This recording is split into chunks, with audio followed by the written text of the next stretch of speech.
was sparring. You know, it was the first time where we consistently had 7 or 8 guys in camp, living in camp, training with him day in day out. I think it's still going to be dangerous. I'm actually quite worried. I won't dwell on that too much. I want to do something completely different.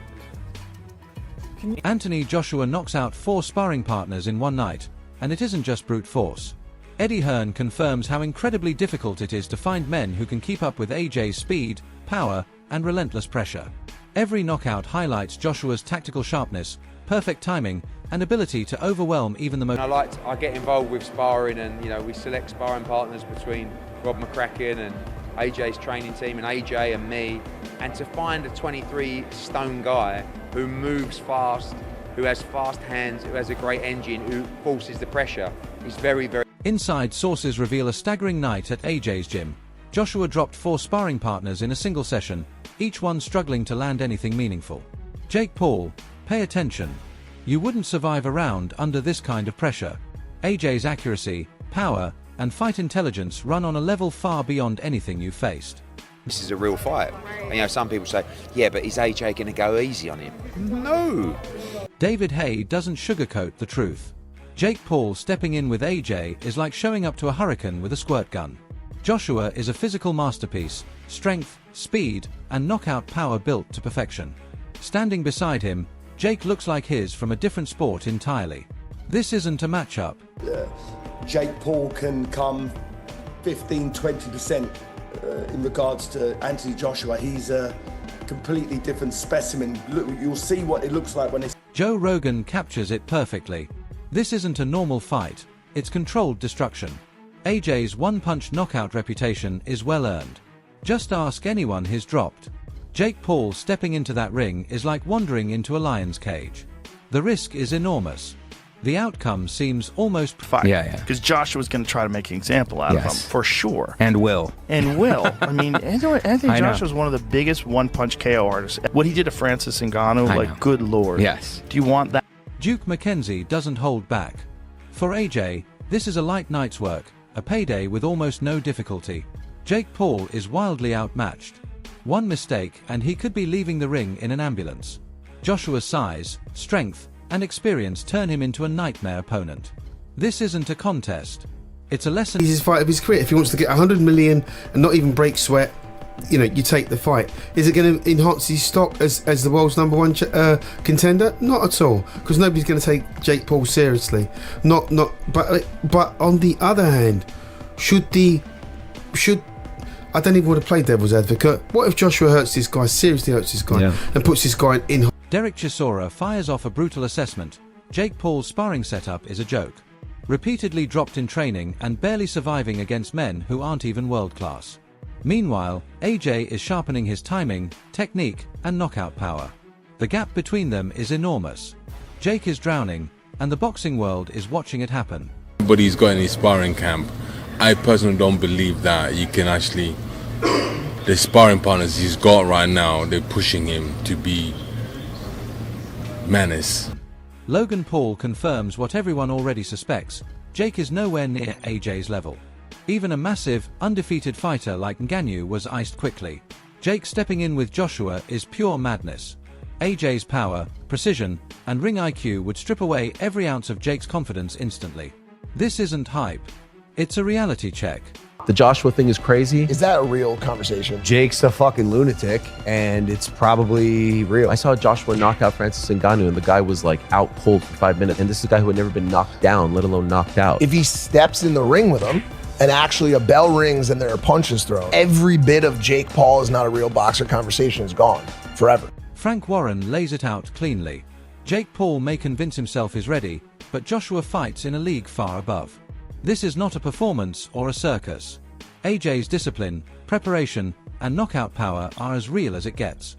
Jake's self-belief is admirable, but it won't last past the first serious punch.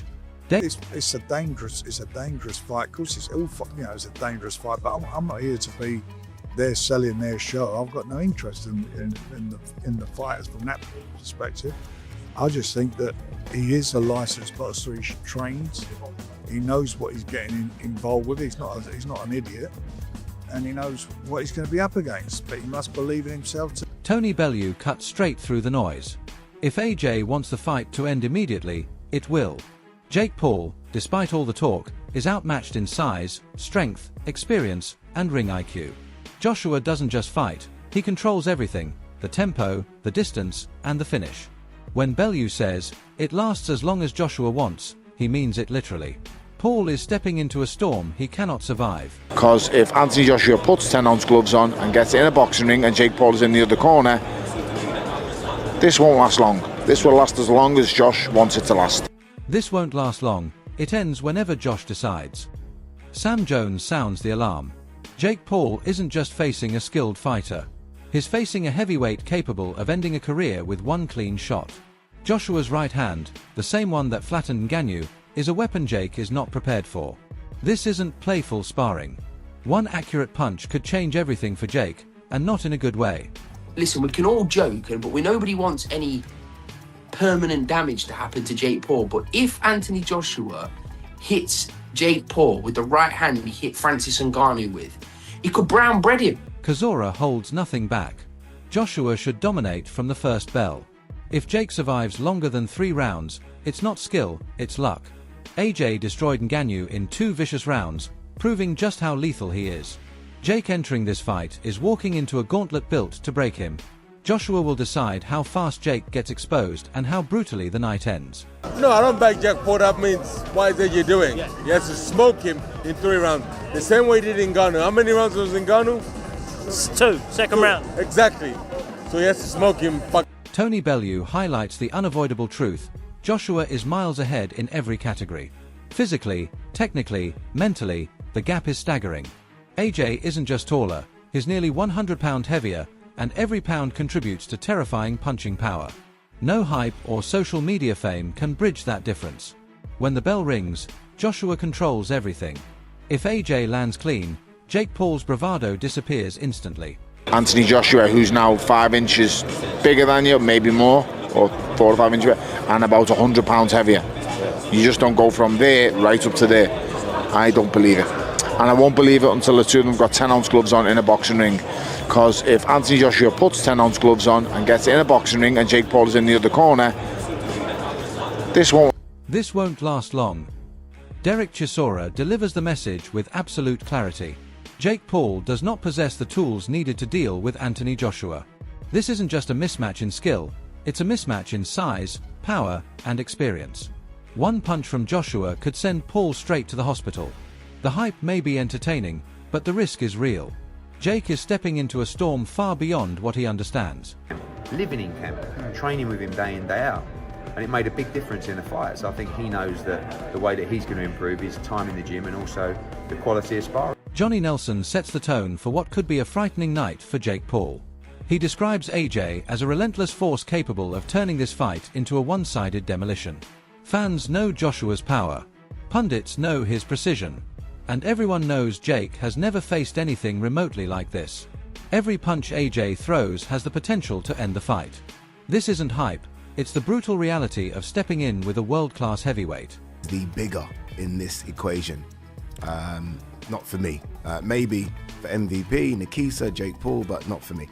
I've kind of marked it or titled it David versus Goliath just because of the size difference. Like, Jake Paul's a big guy. He is. He's 6'1", 220, probably fights around, the 200-pound mark. AJ is an enormous guy. Like, he's a big unit. And I think Jake realized that when they came face to face. I don't know if that's the first time they've ever come that close. I'm sure they've met behind the scenes. But I think there was a realization from Jake Paul, like, fuck, this is a big dude. It's a very big dude who isn't coming to play. Like, there was no play with AJ. Eddie Hearn doesn't leave room for debate. This is an extremely dangerous fight for Jake Paul. Joshua won't hold back, won't play safe, and won't show mercy. One clean hit from AJ could end everything instantly. Fans are glued to the drama, but behind the hype lies a very real risk. This is heavyweight danger at its peak, and Jake is walking straight into it. What Anthony Joshua had done to Francis Ngannou. He went out there and iced him in a couple of rounds. A guy coming from a different discipline. Well, this kid's coming from another level. You know, white collar boxing in 2018, gone through the mill, and the only boxer really that he's actually boxed, a legitimate boxer, he got beat by, and that was in Tommy Fury. The boxing world is still stunned after what unfolded at Miami Airport. Jake Paul, known for bravado and online theatrics, just got a taste of real heavyweight power courtesy of Anthony Joshua. Every strike AJ throws is a reminder of who he is, a two-time world champion and Olympic gold medalist. Analysts are in disbelief, fans are debating, and social media is exploding. Jake is now at a crossroads. Will he learn from this sudden dose of reality, or become a cautionary tale in boxing history? Stay locked in, this story is only getting wilder.